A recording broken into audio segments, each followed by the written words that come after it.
Okay. Okay, thank you all so much. I'm going to be very, very brief because I know you all have your meeting. I am so glad to be here. And as I said, we are moving forward. Thank you for inviting me, the host. I thank you so much. You have even explained so much, but I'm going to just go briefly so that people will know how we started, why we are where we are, and where we are going to. We are so close. First of all, NINAS is the Nigerian Indigenous Nationality Alliance for Self-Determination. That is what we're doing basically. We are claiming our territories. We are claiming our positions. We are claiming our land. So this is not about Fulani telling us what to do. This is us saying, we the people, we want what belongs to us, what rightfully belongs to us. We are not going to fight over it because it is ours. So we're not going to fight over it. So this is ours. So I just want you to brave your indulgence and give me just a few minutes to explain how it all started. I'm not going to go into too many details, but I'll just show you how everything started. First of all, in 1999, when the Constitution was written, in actual fact, that Constitution was not written. It was actually adopted through Decree 24. That was adopted the 1979 Constitution through Abdulsalam Decree 24, turned it into 1999, and made a mess of everybody. That 1999 Constitution is the problem, is the cause of what we are, where we are right now. And that is why NINAS decided that the first thing that we have to do before we think of anything else is to pull down that Constitution.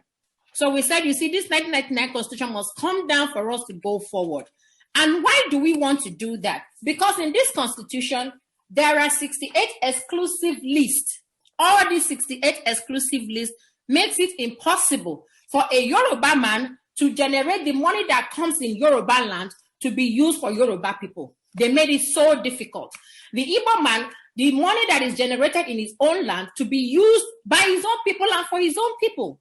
So this 68 exclusive list, if you go through it, you would say, God forbid, how did we even allow this to happen for so long? Guess what? The Port Authority in Lagos generate billions of dollars. They generate a lot of money. But guess what? Lagos State alone does not get back that money because this Constitution allows about 70% of what Lagos State makes to go to Kano State that generates 0%. Do you understand what I'm saying? So this Constitution is the Constitution that made them to make our students would have 200 and something for JAM, and they will not qualify to get into institutions of higher learning, but their own kids with 50% can come in and study medicine. This Constitution made it so. This Constitution made it so that you cannot generate electricity in our land. If you go to Nigeria now, everybody has this small generator. I better pass my neighbor. That is what they are using. And here in America, we have like 24 hours. All you need to do is to pay your bills. Is that not it?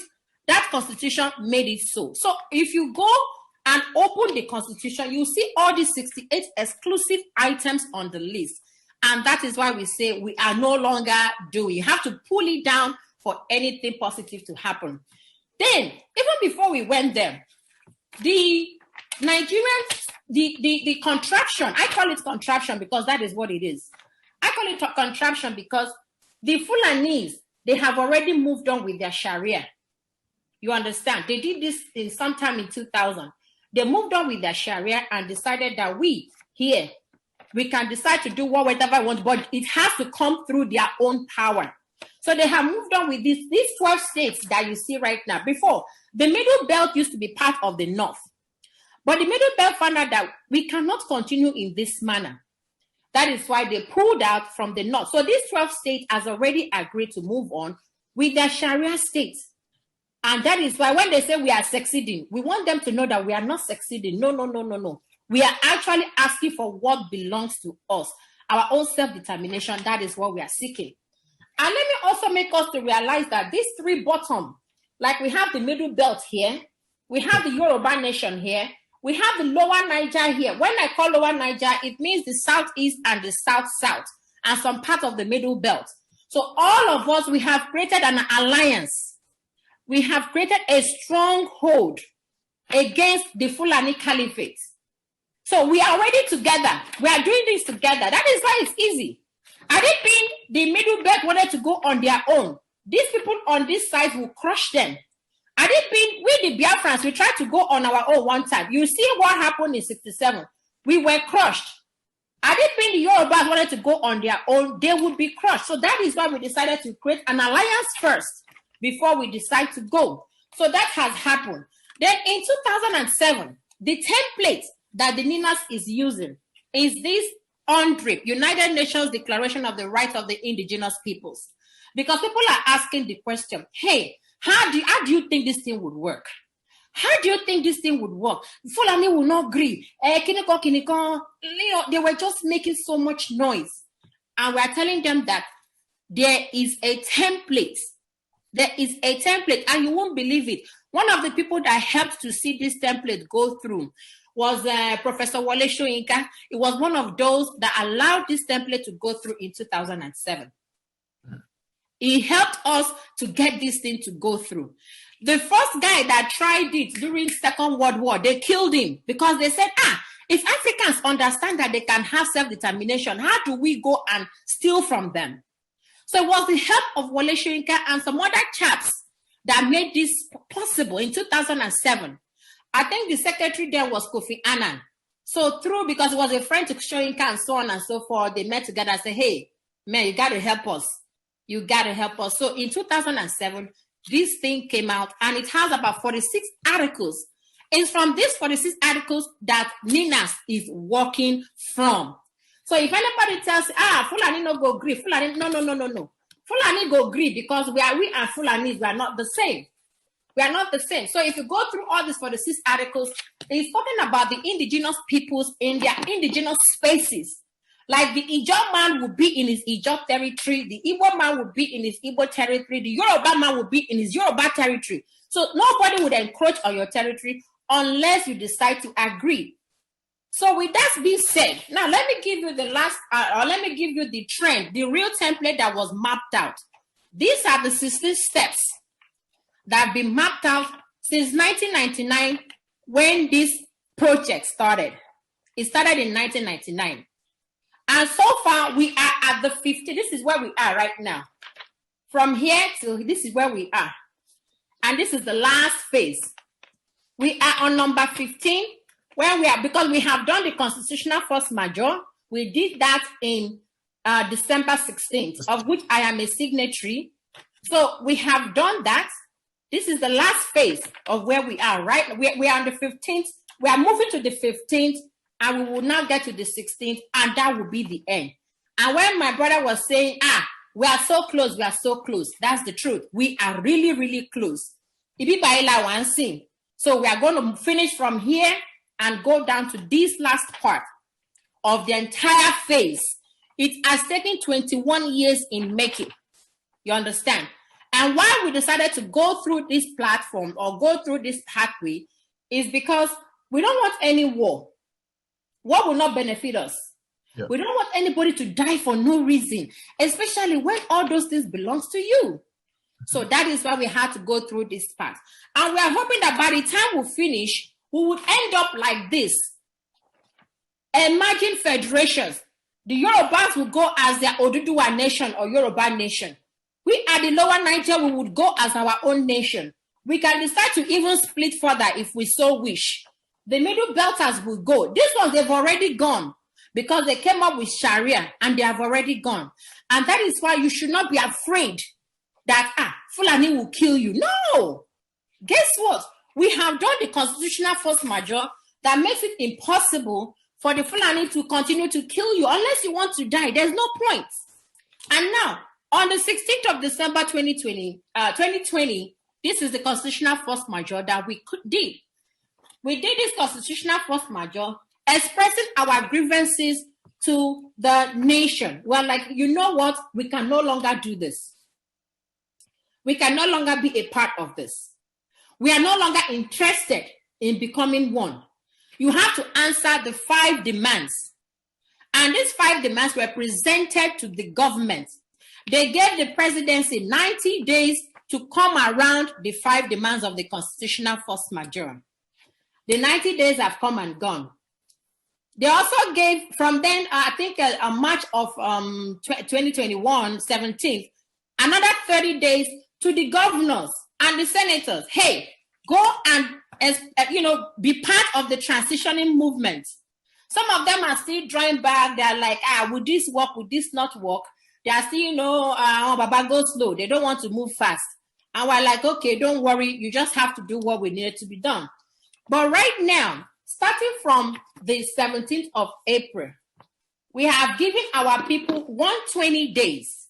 120 days is the power people. That's what it's called. Is the activation of the power people or power to the people.